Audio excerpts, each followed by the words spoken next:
Hello and welcome. This is Self-Control, How to Build a Better Life, the podcast that will inspire you to take control of your mind and your mindset to go forward and build the life that you want to live, the life that you deserve to live. And in fact, it may not be that far away if you're willing to, do a little bit of the hard work of getting to know yourself, getting to understand how to control yourself. I want to talk today about something that many of us do. It's socially acceptable. It's on every street corner, but it was in fact ruining my quality of life. That is coffee. Drinking coffee every day was reducing my quality of life. It was stressing me out, ratcheting up my anxiety, and really making life just that little bit unenjoyable. There was an edge to my life that I am only now seeing in retrospect because of coffee, and I'm very glad to have eliminated it from my life. And I'm wondering if maybe some of my insights from that process could be useful to you if caffeine is something that you use, and you, on the other hand, maybe have some issues with stress, anxiety, feeling rushed, frequent urination, dehydration, strange eating habits, poor sleep, all of these things. Caffeine can wreak havoc on us in a very sinister and subtle way. So let's talk about it, talk a little bit about how it works, talk about how I became aware of this in the first place, and the 3 ways that it affected me the most. I will also speak briefly today on how I quit coffee. So if you're looking to maybe quit drinking coffee or quit some other bad habit, I think this will apply. So stay tuned for that. We're going to walk through all that as quickly as I can and try and bring some value to you and help you live a better life.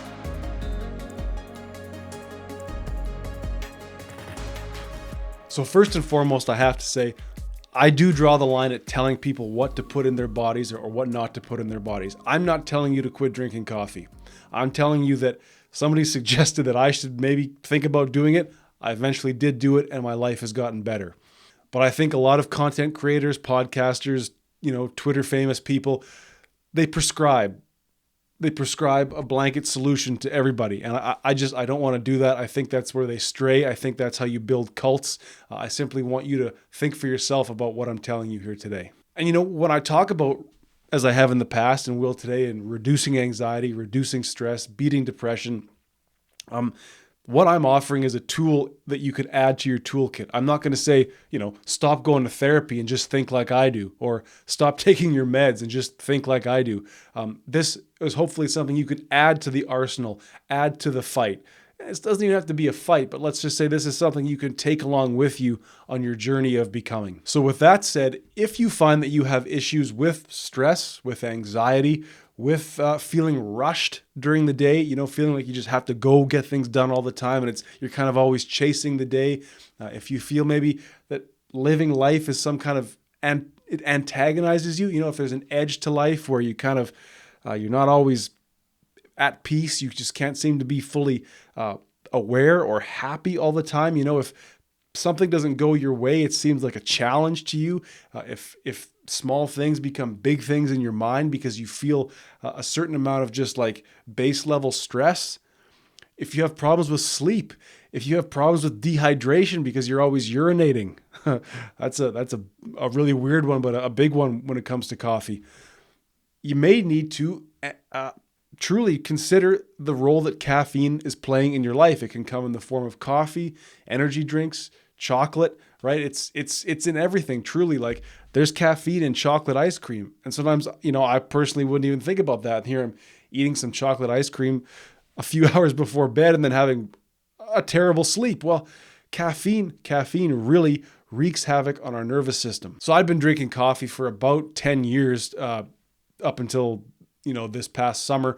And like most people, I started in university, right? Like, it's a stimulant, right? It's it's very good for those late night study sessions or those evening labs, or to get you through a day of classes when you've been out having too much fun the night before. But what happened was I graduated, and then now I'm into a full-on lifestyle with coffee where I'm just kind of using it as a crutch. And I developed a physical addiction, meaning I would get headaches if I didn't have that first cup pretty quick in the morning after waking up. And again, when it comes to coffee, it's socially acceptable. It's a socially acceptable drug. It's on every street corner. It's very easy to get. There's mega corporations that make billions of dollars off it. It's a part of our society, and many people, I think, are addicted to it like I was. But many people may not realize the destruction that it's doing to them. You know, it's very easy to get your hands on some coffee. You could drink it all day long if you wanted to. It comes in many forms. Caffeine itself is in just about anything, but we need to understand that caffeine does not, in fact, doesn't give us energy. In fact, my friend Jahan, who I'm going to talk a bit more about him in a minute, my friend Jahan said that caffeine borrows from tomorrow's energy, because caffeine, and here I'm going to put my white lab coat on, trust me on this, caffeine binds to a receptor in our brain that normally is an adenosine receptor. And adenosine is the chemical that, as it begins to rise in our brain over the course of the day, it cues sleepiness. So when caffeine binds to adenosine receptors in the brain, it doesn't trigger those neural pathways to create sleepiness, and in fact prevents us from feeling sleepy. So you can understand, it's not that you've been given some magical energy, it's that your body has been prevented from doing the natural rhythm of feeling like it's time to go to bed at bedtime. And it's also important to note that caffeine can stay in our bloodstream for 10 to 12 hours. So if you're sensitive to it, like I probably am, you could drink a cup of coffee or 2-3 cups of coffee in the morning into the mid or early afternoon. And then even when you're trying to go to bed a few hours later, or, at nighttime, that caffeine is still at work in your brain, preventing, I should say, that adenosine response, preventing that sleepiness, preventing that natural sort of falling into sleep. So about a year ago, when I was doing this podcast under another name, I interviewed Jahan Satower. And you may recall just a few months ago, I interviewed him again for the Self-Control podcast. Now, Jahan himself is a podcaster and content creator, but he's also a therapist, a cognitive behavioral therapist, and a hypnotherapist. He works with many, many people to help them improve their quality of life. And what he's discovered is that a big part of our reduction in quality of life is due to neurotoxins, caffeine being another primary driver of people living a poor quality of life, quite frankly. So I went down and I pulled out the clip from the old podcast with Jahan explaining how caffeine works on the nervous system and what it actually does to us. So let's listen to Jahan's explanation of the science behind caffeine right now. And oftentimes, even if somebody doesn't come to me for health coaching, there's changes that they need to make, like they need to stop drinking coffee, for example, because coffee is the thing that throws you into fight or flight more than anything else, and it's the most consumed beverage. Yeah. And the reason for that is because we're hypnotized to believe that it's good for us, right? And just to talk about that for a second and, piss off all your listeners that are probably sipping on a cup of coffee right now, the consumption of caffeine in general, whether it's caffeinated tea, whatever, if it's in chocolate, whatever, caffeine causes the neurons of the brain to fire so rapidly that a chemical response is triggered in the pituitary gland. And this response is the production of ACTH, which is adrenocorticotropic hormone. So ACTH communicates to the adrenal glands to produce stress hormones. These go on and then act directly on the brain and the nervous system in detrimental ways. And like I said before, it pushes you into fight or flight, which means that consuming caffeine daily causes the majority of us to be walking around in emergency stress mode. And so the subconscious mind is running your life. You are not running your life. Right. The instant you raise that cup of coffee to your lips, the game is over for you. 95% of your life, you are in the subconscious. And it affects our brain's ability to solve problems. It doesn't aid in cognition like they say. So everything unknown to us is actually a tremendous challenge for us. And it's raising your cortisol levels for 18 hours. So by the time you have de-stressed from that cortisol rush, you're trying to go to sleep and you're not doing so well at it. Like, you're not sleeping as well as you think you are. If you're eating whatever you eat in your regular diet, just to keep it simple, and you still feel irritable or depressed or anxious or even fatigued at certain points throughout the day, you should probably take an inventory of the things that you're consuming, because there's a good chance that caffeine is buried in those things, and then it's greatly screwing up your life because it's throwing you into the subconscious programs, and whatever poor results you're creating in your life, then you got to take a look at your subconscious programs and see what programs could I be running that's causing this.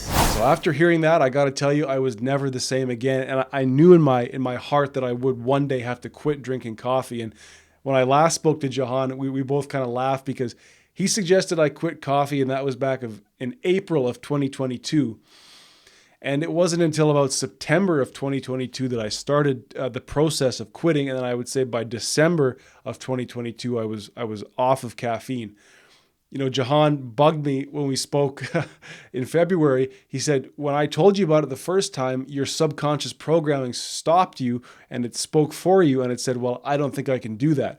And that's a response that I've found from a lot of people when you present this idea to them. It is radical, right? Because coffee is so socially acceptable, and it's marketed in a way where it's like, it's happy, it's a warm thing, it's good for you, it keeps you going, it gets you through the day. Why wouldn't you want the miracle elixir? But that's part of the sinister nature of it.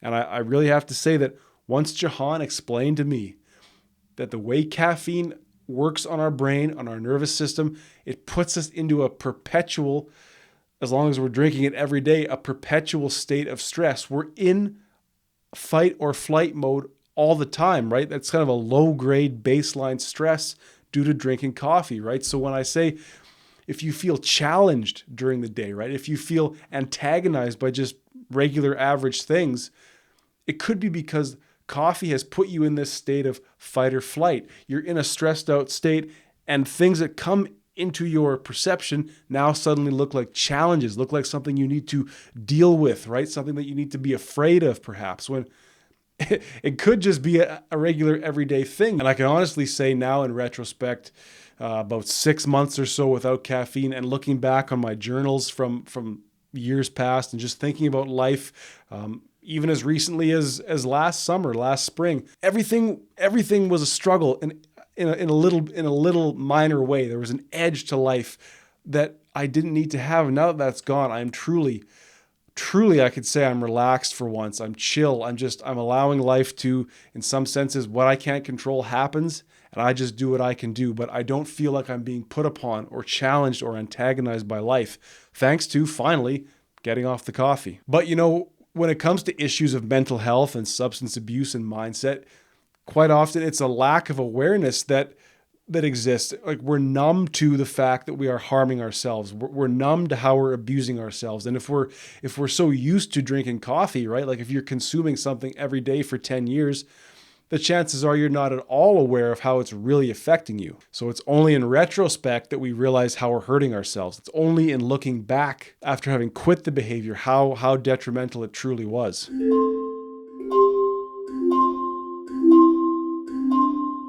Okay, so let me tell you now the 3 ways that I identified that coffee was really making my life hard, ruining my quality of life, and then we'll talk about how I quit drinking the stuff.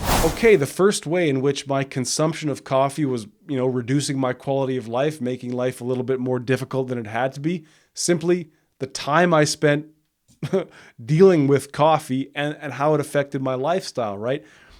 So as recently as this past November, I was drinking mostly decaf coffee, but I had to have it first thing in the morning. So now my morning routine is built around getting up, grinding the beans, making the coffee, having my little ritual, sitting there and drinking it. Well, that could be half an hour, right? So now, simply by quitting coffee, I've managed to inject half an hour of time back into my day.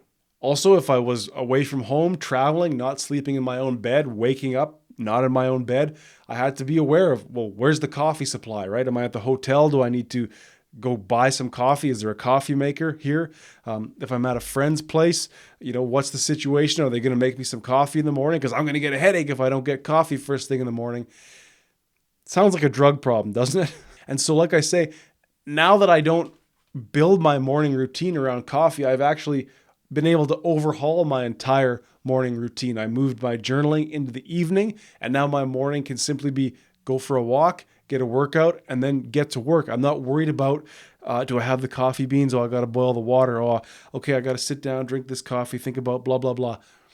The time saved and the stress reduction of not having a vice first thing in the morning, not having to sit down and drink that hot cup of stress first thing in the morning has elevated my quality of life immeasurably. Truly, I get way more done in the morning. I get way more done in the day because I don't sit down to start my day with a cup of stress. All right, the second way in which coffee was reducing my quality of life, it wreaked havoc on my nervous system.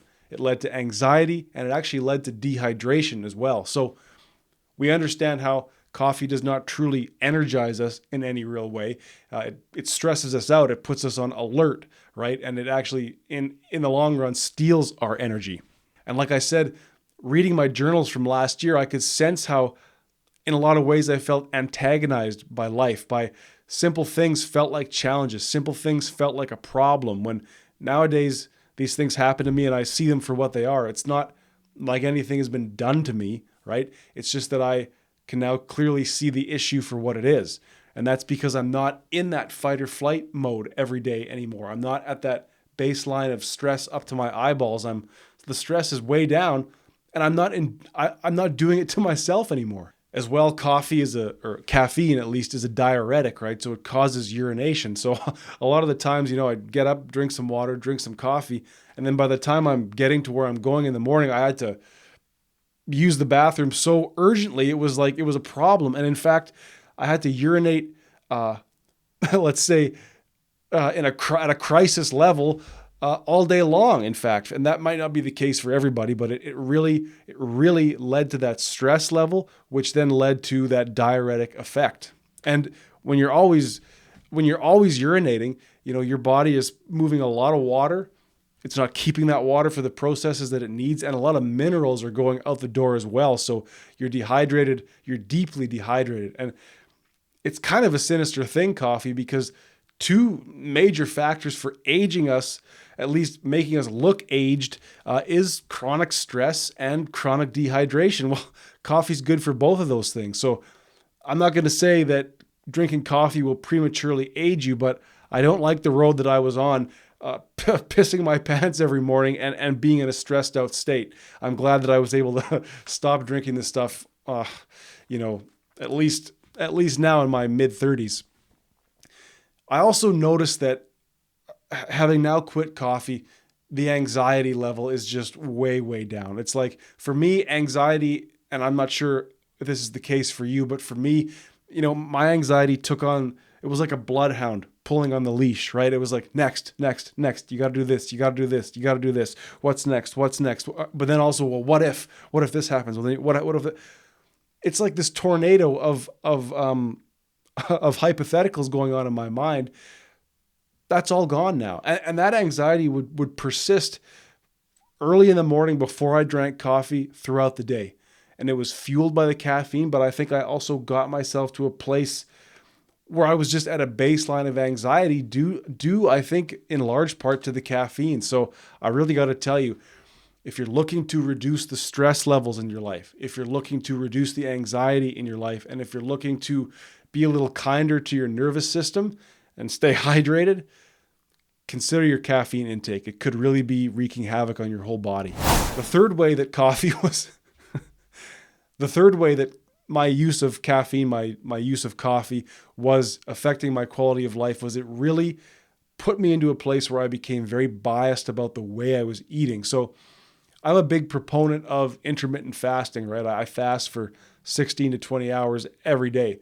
But I was using coffee to kind of cut down the hunger pangs. I used coffee as an appetite suppressant, and I would fast into the middle of the day.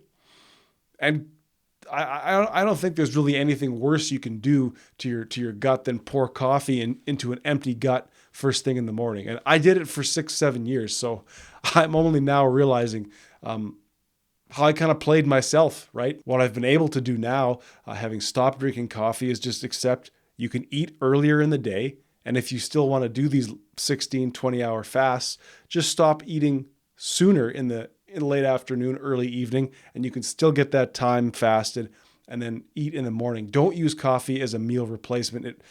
It really just ratchets up the anxiety.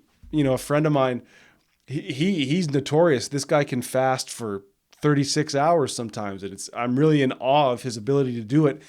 And I said, well, don't you get anxious when you fast for a long time? And he said, no.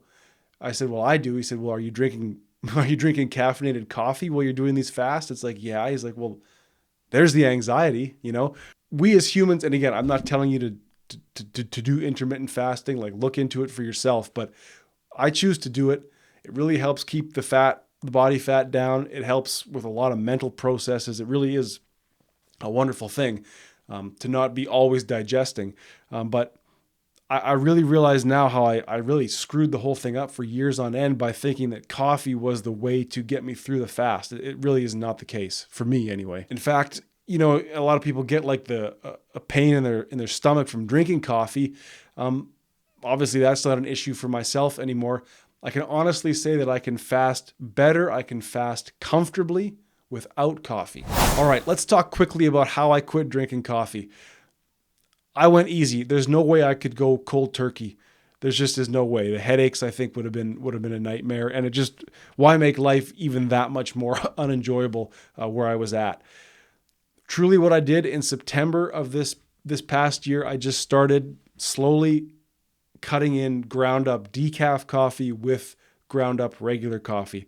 Truly, I think I was doing 3 or 4 scoops of the ground up regular coffee to 1 scoop of decaf. And then maybe after 2 weeks, shifted to 3 to 1, 2 to 1. Then I was at equal parts decaf and caf. And then made that shift where now I had more decaf coffee in with the caffeinated. And of course, I was grinding the beans every day and blending up this blend of half and half. This, I think, is the way to quit, at least for me, a lot of habits is incrementally like that. It's the same way that I quit looking at sexual media and pornography online. I couldn't just do it all at once. It was, you had to grab a hold of the reins once and stop yourself today. And then tomorrow, all right, you're not strong enough to do it.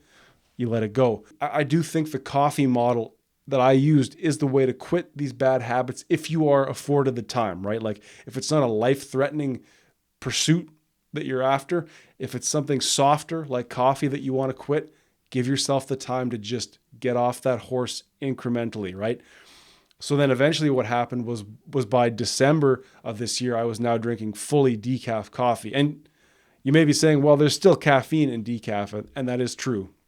That is true. According to what I've read, it's something about 2 milligrams of caffeine in a cup of decaf compared to 80, 90, 100 milligrams of caffeine in a regular cup of coffee. So, it wasn't until the last few weeks that I fully went off decaf as well. So we may say that maybe I haven't truly been off caffeine as long as I'd like to say, but that would be my advice to you if you're looking to quit. It's what worked for me. Start to just ease yourself off it. I think you'll find it'll be a lot more enjoyable of a process. You'll feel a lot more accomplished when you say, well, I quit for 3 days and then went back on it. It's like, I didn't quit.